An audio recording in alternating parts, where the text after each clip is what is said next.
আজ তোমাদের শোনাবো কৃষ্ণপুরের এক ভয়ানক ঘটনা। কৃষ্ণপুর হাওড়া স্টেশন থেকে ট্রেনে 2 ঘন্টার দূরত্বে অবস্থিত একটা গ্রাম। ওই যে চায়ের দোকানটা দেখছো, ওটা হলো বনমালীর চায়ের দোকান। আর বনমালীর চায়ের দোকানে সন্ধে হলেই ভিড় জমায় এই 3 মক্কেল, অভিজিৎ, দামোদর ও বিনোদ। অভিজিৎ পেশায় স্কুল শিক্ষক, দামোদর পেশায় চালের ব্যবসায়ী, বিনোদ হলো পূজারী। সারা দিন ঈশ্বর সাধনা আর বিভিন্ন মন্দিরে পৌরোহিত্য করে তার দিন কাটে। সারাদিনের কাজ মিটিয়ে শীত, গ্রীষ্ম, বর্ষা এই 3 জন বনমালীর দোকানে আসে। এইরকম এক ঝড় বাদলের রাতে 3 মক্কেলের আড্ডা বসল বনমালীর চায়ের দোকানে। এই তোমরা শুনেছ, এই আমাদের ভোম্বলের জেঠিমার অবস্থা ভালো নয়, জমে মানুষে টানাটানি করছে। এই যায় তো সেই যায়। হ্যাঁ, আজ দোকানে ভোম্বলদের পাশের বাড়ির ওই হারান কাকা এসেছিল, সেও এই কথাই বলছিল। ও বনমালীদা, খবর শুনেছ? কি খবর রে হারু? আরে ভোম্বলের জেঠিমা এই মিনিট 15 আগে মারা গেছে গো। গজেন ডাক্তার এসে ডেথ সার্টিফিকেট লিখে দিয়ে গেল। সে কি? হ্যাঁ গো, আমি ওদের বাড়ির দিকে যাচ্ছি, তোমরাও পারলে এসো। এতক্ষণ তো আমরা সবাই ভোম্বলের জেঠিমার কথাই বলছিলাম, আর সেই মানুষটাই। হ্যাঁ গো বনমালীদা, আমারও কিরকম গাটা ভার হয়ে আসছে গো। যে মানুষটার নামে এতক্ষণ কথা বলছিলাম, সেই মানুষটাই মারা গেল। একে ভর সন্ধেবেলা, তার মধ্যে একাদশী। অনেক দোষ পেল মারা যাওয়ার সময়। উফ, যত সব ভিতর টিপ। এতে আবার গা ভার হয়ে আসার কি আছে? মানুষটা তো এতদিন ধরে ভুগছিল, একদিন না একদিন তো মরার কথাই ছিল। তাই শোনো, এখন ভয়টায় না পেয়ে চলো ভোম্বলদের বাড়ি যাই। ওদের এই দুঃখের দিনে পাশে গিয়ে দাঁড়ানোটা আমাদের সামাজিক কর্তব্য। চলো সেটা পূরণ করো। হ্যাঁ হ্যাঁ, চলো এগিয়ে যাই। বাড়িতে একজন মারা গেছে, আর সেখানে বাকিরা দরজায় দাঁড়িয়ে আছে। কেউ মৃতদেহের সাথে নেই। এটা দেখে দামোদর, বিনোদ এবং অভিজিৎ 3 জনেই চমকে ওঠে। পরস্পরের দিকে তাকালেও কিছু বলতে পারে না। ভোম্বল, তোর জেঠিমার খবরটা পেয়েছি, সেটা শুনেই আমরা এলাম। সত্যি খুব খারাপ লাগছে। ওনার আত্মার শান্তি কামনা করি। আচ্ছা, তোরা 3 জনেই এখানে, তাহলে জেঠিমার মৃতদেহের সাথে কি আছে? তারপর ভোম্বলের মা ভয়ার্ত গলায় যা বলল, তা শুনে সকলের শিরদানা দিয়ে ঠান্ডা হিমের স্রোত বয়ে গেল। ওরে বাবারে, ভূত ভূত ভূত! পালাও পালাও পালাও পালাও, সকলে পালাও! ভোম্বলের মরা জেঠিমা আবার বেঁচে উঠেছে। যাকে ডাক্তার একটু আগে মৃত বলে ডেথ সার্টিফিকেট দিয়ে গেল, সেই মানুষ এখন খাটের উপর উঠে বসে আছে। কি বলছেন? মরা মানুষ বেঁচে উঠেছে? এসব হয় নাকি? হ্যাঁ রে বাবা, হয় হয়, আলবাত হয়। আমরা নিজেরা গিয়ে দেখে এসেছি। ফিরে চলো অভিজিৎ, বিনোদ, ফিরে চলো ফিরে চলো। পাড়ার বাকি লোকদের নিয়ে তারপর আসবো। এখন ওই ঘরে যাওয়ার কোনো দরকার নেই। উফ, আবার এই ভয় পাওয়া শুরু হলো। কতবার বলেছি না, ভূত প্রেত বলে কিছু হয় না, সবই মানুষের ভুল ধারণা। ভোম্বল, তুই আমার সাথে জেঠিমার ঘরে চল, আমি গিয়ে দেখতে চাই। ঠিক আছে, চলো।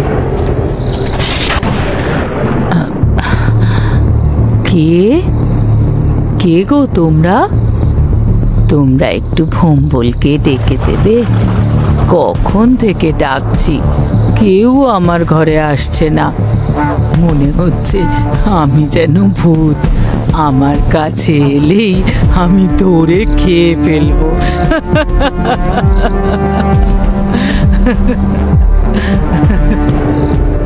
ভোম্বলের জেঠিমার এই কথা শুনে ভোম্বল আর অভিজিৎ দুজনেই বেশ ভয় পেয়ে গেল।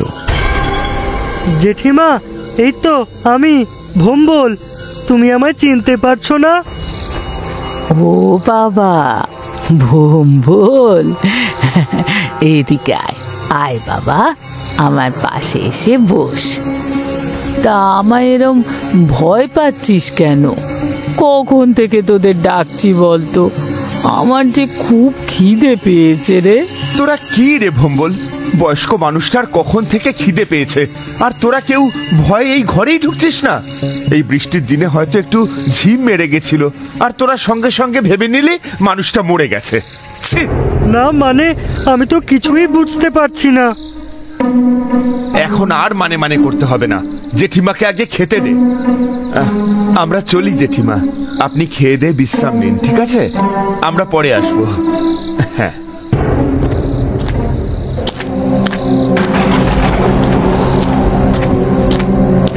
অভিজিৎ, বিনোদ, একটু দাঁড়াও তো, আমার মনে কিছু প্রশ্ন ঘুরছে। বলো, কি ভাবছো? কেসটা কি হলো বলো তো? এতগুলো লোক যে মানুষটাকে মৃত ভাবলো, সেই মানুষটাই হঠাৎ করে খাটের ওপর উঠে বসে পড়লো। মরা মানুষ জ্যান্ত হয়ে গেল। আরে বললাম না, জেঠিমার বয়স হয়েছে। এই বৃষ্টির মধ্যে হয়তো শরীরে অক্সিজেনের পরিমাণও কমে গিয়েছিল, তাই দেখে বাকিরা সবাই ভেবে নিল যে বুড়ি মরেই গেছে। আচ্ছা অভিজিৎ, বলো তো, ডাক্তারও ভুল দেখলো? সেও জ্যান্ত মানুষের ডেথ সার্টিফিকেট লিখে চলে গেল। আরে তোমরা তো জানোই গজেন ডাক্তারের কতটা বয়স হয়েছে, চোখে ছানি পড়েছে, ভালো মতো দেখতেই পায় না। কি দেখেছে? আরে ভাই, মানুষটা মরেনি, বেঁচে আছে, এতে তো সকলের খুশি হওয়ার কথা, তা না? আমি কিন্তু খুশি হতে পারছি না। হাওয়ায় যেন কারুর অকাল মৃত্যুর আভাস পাচ্ছি। আরে কি সব বলছো পুরুত? এই দেখো, ওইসব নিয়ে অত ভেবো না তো। চলো, রাত্রি অনেক হলো, যে যার বাড়ি ফিরে যাই। আবার বৃষ্টি নামলো বলে। বৃষ্টি তো একেবারে ঝেঁপে আসছে।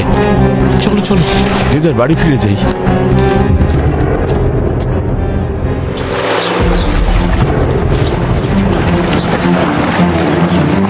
এই ঘটনার ৩-৪ দিন পর থেকে গ্রামের মানুষের জীবন আবার স্বাভাবিক ছন্দে ফিরে আসে।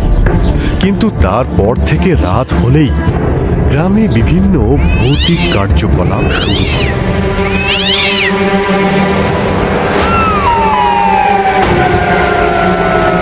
গ্রামের প্রায় সকল বাড়ি থেকেই গবাদি পশু উধাও হতে শুরু করে। আজ কারোর ছাগল ছানা উধাও, হয়তো কাল কারোর হাঁস, তো পরশু কারোর মুরগি। গ্রামবাসীদের তো মাথায় হাত। ভয়ে সন্ধে হলেই ঘরের দোর আটকাতে শুরু করে দেয় গ্রামবাসীরা।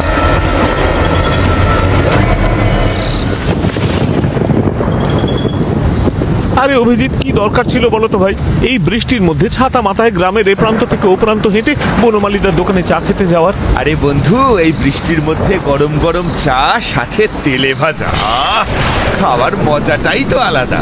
বিনোদটা না এসে এই মজাটা মিস করি। কিন্তু নিজেরা খেতে বেরিয়ে যদি কোনো ভূতের পেটের খাবার হয়ে যায় ভাই, সেটা কি ভালো হবে? জীবনের মতন শেষ চা খাওয়া হয়ে যাবে ভাই অভিজিৎ, মনে থাকে যেন। দূর দূর দূর, তুমি এত ভয় পাচ্ছ কেন? ভাই দামোদর, এই বৃষ্টির মধ্যে ওখানে কে বসে আছে? আরে সত্যি তো। এই, ওই গাছের নিচে তুমি কে? ওখানে বসে কি করছো? কি হলো, কথা কানে যাচ্ছে না? আমি কিছু জিজ্ঞেস করছি তো।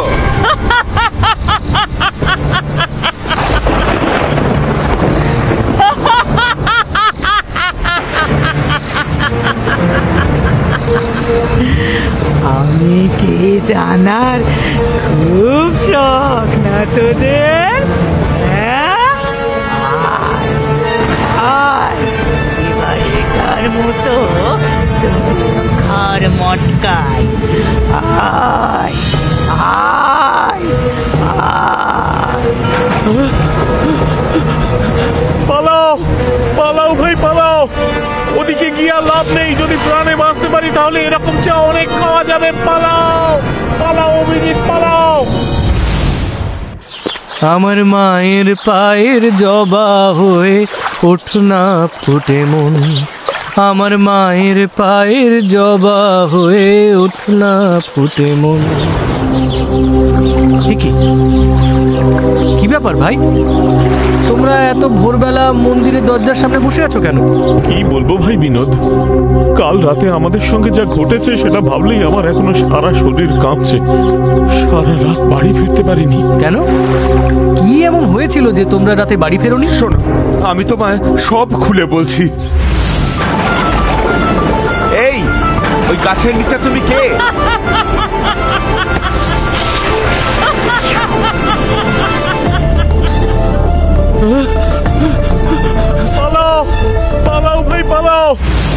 এ কি বলছো অভিজিৎ? তুমি একজন শিক্ষক মানুষ হয়ে হঠাৎ ভূত পেতে বিশ্বাস শুরু করলে? আমি শুধু নিজের চোখে যা দেখেছি তাই তোমায় বললাম মাত্র। আমার একার ভুল হতে পারে, কিন্তু আমার আর দামোদর দুজনের একসাথে একই ভুল কি করে হয়? তোমাদের কি সেই বুড়িটার মুখ মনে আছে? ওরে বাবারে, মনে থাকবে না? আর আমাদের আসল ভয়টা ওখানেই, কারণ ওই বুড়িটার মুখটা ছিল সম্পূর্ণ ভোম্বলের জেঠিমার মতো। কি আবল তাবল বলছো?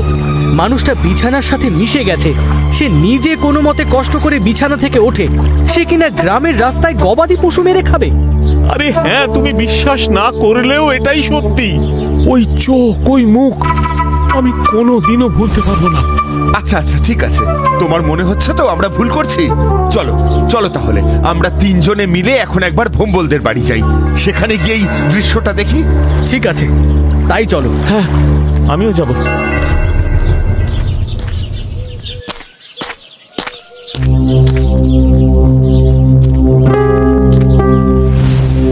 আরে তোমরা তিনজন সকাল সকাল আমাদের বাড়িতে, কি ব্যাপার?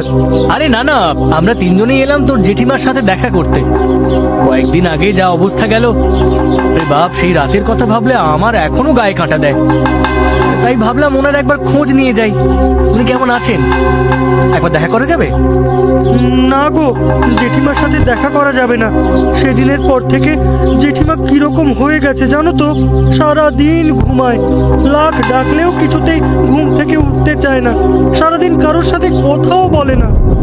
না না, আচ্ছা আচ্ছা, ঠিক আছে, উনি যখন সারাদিন বিশ্রাম নেওয়াই পছন্দ করেন, তাহলে আমরা আর জোর করে ওনার সঙ্গে দেখা করব না। আমাদের শুধু খবরটুকুই নেওয়ার ছিল, এই যা। আচ্ছা ভোম্বল, একটা প্রশ্ন ছিল তোর কাছে। কি প্রশ্ন গো?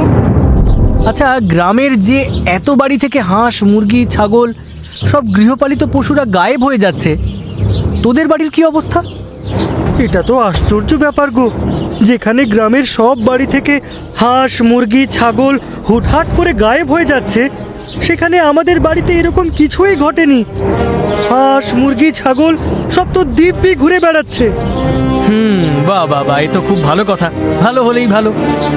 আচ্ছা ভোম্বল, আমরা তাহলে এখন চলি। অভিজিৎ, দামোদর, তোমরাও চলো। আরে তোমরা বলছিলে না তোমাদের কি একটা জরুরি কাজ আছে, তাড়াতাড়ি যেতে হবে। চলো চলো চলো, জেঠিমার খবর নেওয়া হয়ে গেছে, এবার চলো। হ্যাঁ, আসলাম রে। আচ্ছা বিনোদ, কি বুঝলে বলো তো? আমরা তো কিছুই বুঝতে পারলাম না। ব্যাপারটা আমার সুবিধের লাগলো না। ভোম্বলের কথায় বুঝলাম জেঠিমা অসুস্থ, বিছানা থেকে উঠতে পারছে না, বাড়িতেই থাকছে। তাহলে গতকাল রাতে আমরা গাছের তলায় কাকে দেখেছি? ওই জন্যই সন্দেহটা প্রগাঢ় হচ্ছে। শোনো, তোমরা দুজনে আজ সন্ধেবেলা ভোম্বলদের বাড়ির পেছনের ঝোপে আমার সাথে দেখা করো তো। আশা করি সব রহস্যের সমাধান আজকে রাতেই হবে।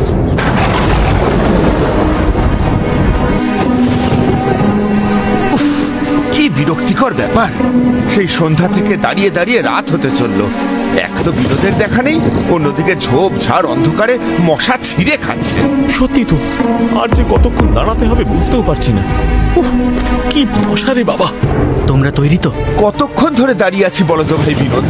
আমাদের আসতে বলে তুমি নিজেই গায়েব। আমি ভাবলাম হাঁস মুরগির মতো তোমাকেও কেউ তুলে নিয়ে গেছে।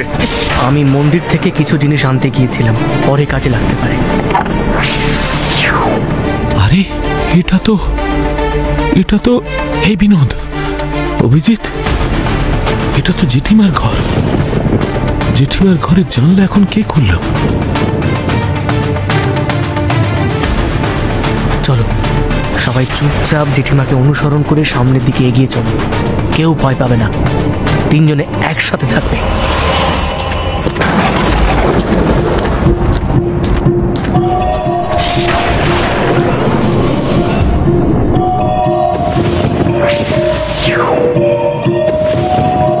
বিশ্বাস হচ্ছে না, বিশ্বাস হচ্ছে না, বিশ্বাস হচ্ছে না।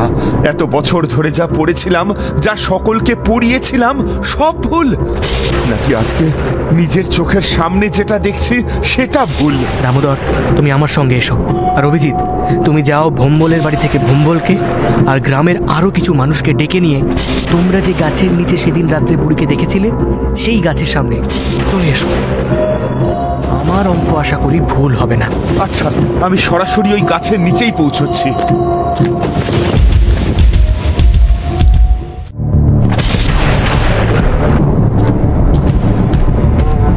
ওই যে ওই গাছটা, হ্যাঁ ওইটাই, ওই গাছটার সামনে সেদিন রাতে আমরা বুড়িকে দেখেছিলাম। বুড়িটাও ওই দিকেই যাচ্ছে। চলো আমরা ওই দিকেই এগোই। এই, কে আছিস? নিচে নেমে আয়। কি করছিস উপরে? কিরে, কথা কানে যাচ্ছে না? নেমে আয় বলছি। আমি তো ভোম্বলের জেঠিমা, আমায় চিনিস না? না, আমি জানি তুই ভোম্বলের জেঠিমা নোস। তোর আসল পরিচয়টা দে। আমি বললাম না আমি ভোম্বলের জেঠিমা। হবে রে, তোর সাথে সোজা কথায় কাজ হবে না। দাঁড়া।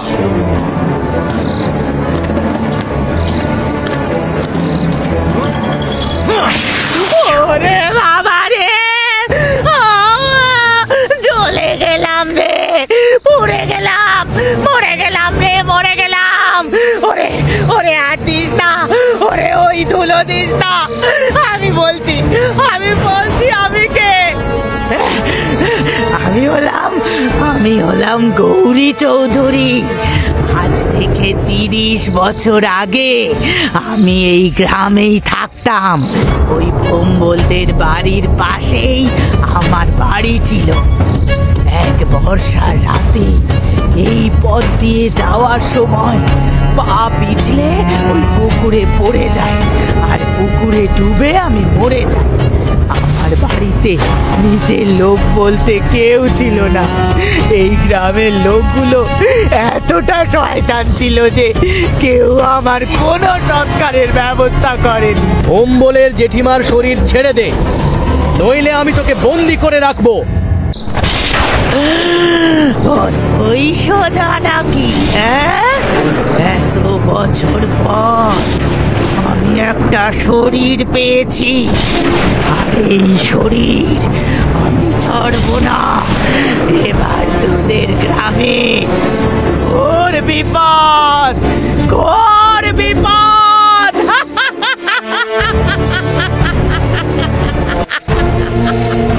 ভোম্বল, তুই তো সবই শুনলি। তার মানে তুই বুঝেই গেছিস এই গাছের ওপরে যে আছে সে তোর জেঠিমা নয়। তোর জেঠিমা সেই দিন রাতেই মারা গেছে। তাই আর দেরি না করে নিজের হাতে এই গাছে আগুন লাগিয়ে দে।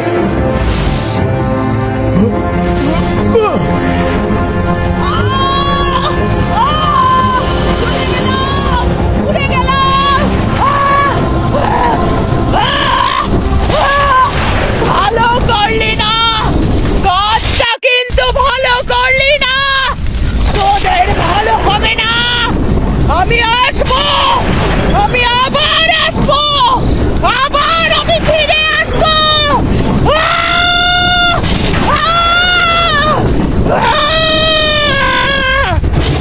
জানি না মৃতদেহ কতটা পুড়বে। শোন ভোম্বল, তোর জেঠিমার সৎকার করার সময় গৌরী চৌধুরীর আত্মার পিণ্ডদানের ব্যবস্থা করিস। 30 বছর ধরে অতৃপ্ত হয়ে ঘুরে বেড়াচ্ছে এই। এবার যেন সে মুক্তি পায়।